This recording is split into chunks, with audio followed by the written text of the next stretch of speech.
নমস্কার, হোস্টেল নম্বর 26 থেকে আমি প্রকাশ। আজকের গল্পের নাম ভূত বট।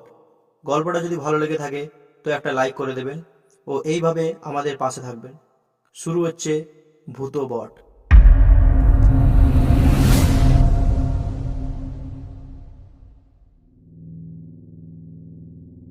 অনেক চেষ্টা করেও আজও ভুলে উঠতে পারিনি চৈত্র মাসের সেই বিশেষ সন্ধ্যাটার কথা। ছোটদির মেজ ছেলের প্রথম কন্যার মুখে ভাত বিশেষভাবে নিমন্ত্রণ করেছে, অতএব যেতেই হবে।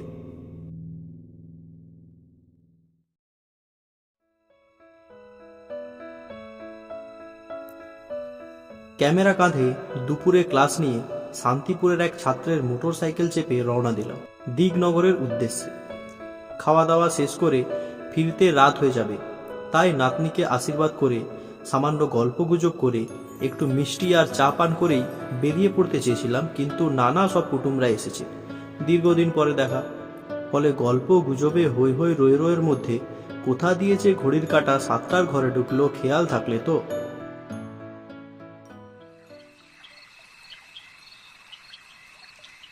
আর দেরি করা ঠিক হবে না। বিনয়ের কাছে ভূত বটগাছের অবস্থানটা জেনে নিয়ে ওদের গ্রামের রাস্তা ছেড়ে মাঠে যাবার সমান্তরাল রাস্তায় যখন নামলাম, তখন আকাশে তারা করতে শুরু করেছে। বাড়িতে বাড়িতে উঠছে শঙ্খধ্বনি।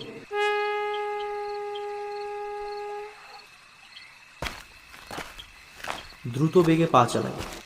বিখ্যাত বটগাছটা দেখেই বাসে উঠল। সামান্যই পথ, মাত্র 2 কিলোমিটার।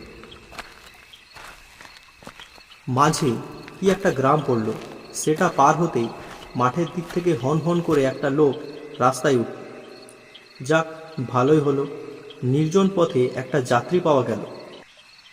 ও দাদা, দাদা, আরে দাঁড়াও দাদা, ও দাদা, একসঙ্গে যাই গল্প করতে করতে। কিন্তু কে শোনে কার কথা? হন হন করে যেমন চলছিল তেমনই চলতে লাগলো সে। আকাশে হালকা জ্যোৎস্না, দশমীর চাঁদ। মাঠ এবং গ্রামের গাছপালা, ঘরবাড়ি সবই কেমন যেন ছায়া ছায়া রহস্যময় হয়ে উঠেছে। এমনকি সামনের জলজ্যান্ত মানুষরাও যেন রহস্যময়। দক্ষিণে যাচ্ছি তো যাচ্ছি, পথ যেন শেষ হয় না। আধ ঘন্টা হয়ে গেল, অথচ ভূত বটের সন্ধান নেই এখন। ভিতরে ভিতরে ঘেমে উঠেছি। ভুল রাস্তায় চলে যাচ্ছি না তো?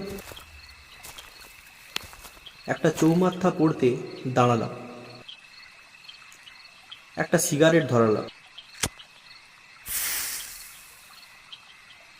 দেখি সেই লোকটাও থেমেছে। কি হলো দাদা, ঠিক রাস্তা ধরেই যাচ্ছি তো? ভূত বট আর কত দূর? মুখে উত্তর না দিয়ে ইশারায় হাত তুলে দেখালো। ওই তো সামনে। তারপরে যেমন হাঁটছিল তেমনই হাঁটতে লাগলো সমান গতিতে। আমিও গতি বাড়ালাম। আরও মিনিট 15 যাবার পরে চোখে পড়ল আরও একটা চৌমাথা। সামনের লোকটা সোজা না গিয়ে এবার মাঠের পথ ধরল। কিন্তু মাঠের দিকে যাচ্ছে কেন? ওদিকে তো শুধুই মাঠ। একটু সন্দেহ হলো আমার। তুমি যেই হও বাপু, তোমার পথে আর যাচ্ছি না কিছুতেই। বাঁ দিকের পথ ধরে গাঁয়ের দিকে হাঁটতে শুরু করে দিল। পিছন থেকে কোনো শব্দ না করেই হঠাৎ করে ঝড়ের গতিতে গায়ে ঢুকলো এক সাইকেল আরোহী। হাত কুড়ি এগুতেই গায়ের দিক থেকে মুখ থেকে এগিয়ে এলো একটা লোক। তাকে দেখে জিজ্ঞাসা করলাম, ও দাদা, ভূত বটটা কত দূর বলতে পারেন? একটু ঘুরে দাঁড়িয়ে আঙুল তুলে দেখালো। ওই তো সামনে। যাক, তাহলে ঠিক পথেই এসেছি। শুনশান রাস্তা। পিছন দিকে তাকাতে, আরে, আমার সেই পুরনো সঙ্গীটাই যেন। চোর টোর নয় তো? হাতে ঘড়ি আংটি আছে, সঙ্গে কিছু টাকাও আছে। বলা তো যায় না কার মনে কি আছে।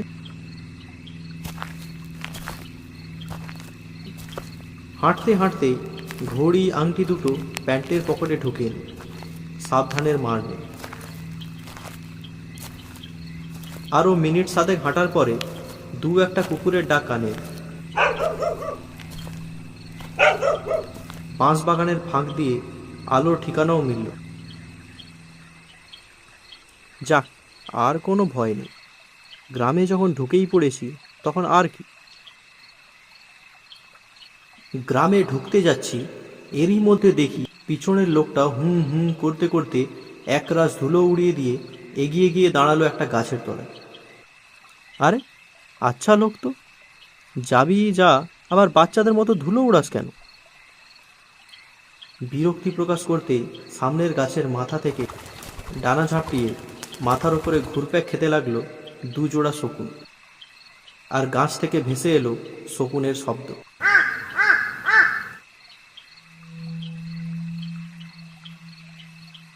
বুকটা এবার সত্যি ভয়ে কেঁপে উঠল। ওই গাছের তলা দিয়ে যেতে হবে আমাকে, অন্য পথে যাবার প্রশ্নই নেই। কেননা জাতীয় সড়ক এই পূবের দিকে।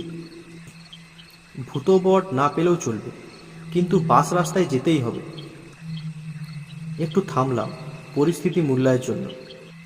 আর প্রায় সঙ্গে সঙ্গে গাছের মাথা থেকে একটা কাঁদার আওয়াজ ভেসে আসে।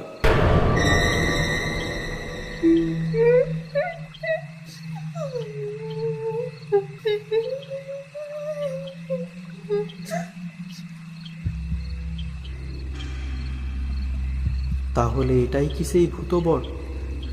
ধীরে ধীরে পেছন দিকে ঘুরে ক্যামেরার ফ্ল্যাশটা অন করেই দিলাম শাটার টিপে। ঝলসে উঠল আলোতে, আর সেই আলোতেই রাস্তার উপরে ঝুলে থাকা বটগাছটার ডালে যা দেখলাম তাতে আমার দেহের সব শক্তি যেন উবে গেল একেবারে। থর থর করে কেঁপে উঠল পা দুটো। হায়, কি বিপদেই না পড়লাম ঝোঁকের মাথায় ভূতবট দেখতে এসে।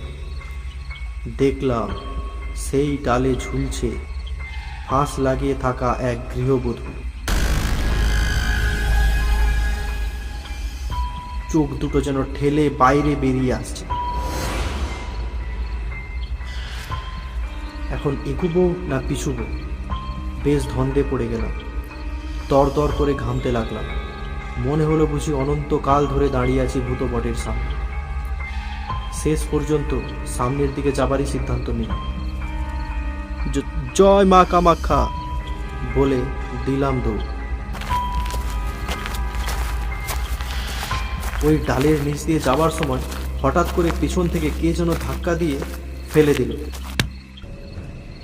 ভীষণ জোরে। আর সেই ধাক্কাতে আছড়ে গিয়ে পড়লাম কাদের যেন বারান্দায়। সব শক্তি হারিয়ে এলো। হঠাৎ দেখি ঘেউ ঘেউ করে ছুটে এলো তিনটে কুকুর।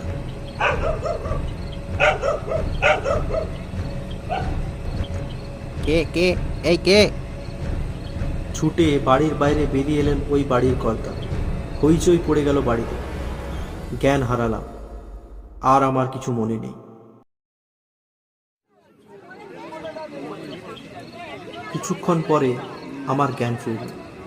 দেখলাম মাথায় জল ঢেলে ওরা জ্ঞান ফিরিয়েছে আমার। তারপরে যা যা ঘটেছিল সবই বললাম। সব শোনার পরে গৃহকর্তা বলল, রাতের বেলায় ওই ভূতবটের তলাতে কেউ কখনো যায়? যত সব ভূত পেতনির আড্ডা ওই গাছে। তখনই 10-12 জন লোক লাঠি টাঙিয়ে নিয়ে ছুটে এলো হ্যারিকেন নিয়ে। কিন্তু কোথায় কি, সব উধাও। হনুমানের হুপ হাপ আর শকুনের কান্না ছাড়া কিছুই শুনতে পেল না তার। অশরীরী আত্মার কোনো অস্তিত্বই নেই সেখানে। ওদের কাছে শুনলাম প্রায় 100 বছর আগে একটা বউ ওই গাছে গলায় দড়ি দিয়েছিল। সেই থেকেই ভূতবট বা গলায় দড়ি বটতলা বলে কুখ্যাত হয়ে আছে ওই বটগাছ। রাতের বেলায় অনেকেই বিপদে পড়েছে এই গাছতলায়। সম্ভবত তার কোনো সদ্গতি হয়নি বলেই আজও সে নানা রূপে ঘোরে ওই মাঠে এবং গাছের ডালে ডালে।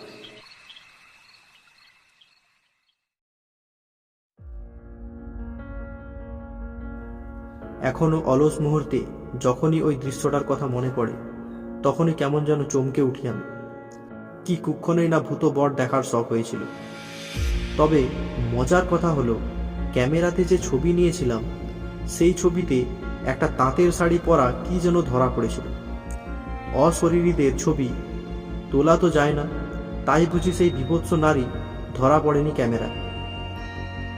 পরে গলায় দড়ি দেওয়া ওই বউটার খোঁজ নিয়েছিলাম, আর সেই বউটার নাম ছিল নীরু।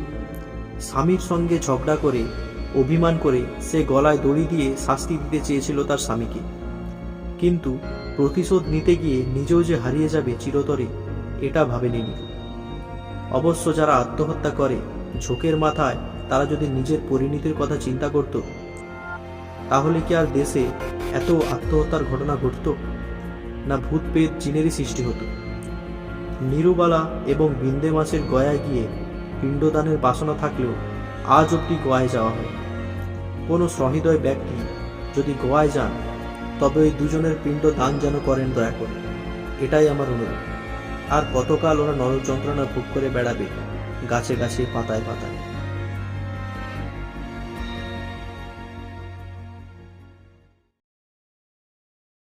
নমস্কার, হোস্টেল নম্বর 26 থেকে আমি প্রকাশ। ধন্যবাদ গল্পটা শোনার জন্য। যদি গল্পটা ভালো লেগে থাকে তো প্লিজ একটা লাইক করে দেবেন ও চ্যানেলটা সাবস্ক্রাইব করে দেবেন, যাতে আমরা এরকম আরও গল্প আপনাদের জন্য আনতে পারি। ধন্যবাদ, দেখা হচ্ছে পরের গল্পতে।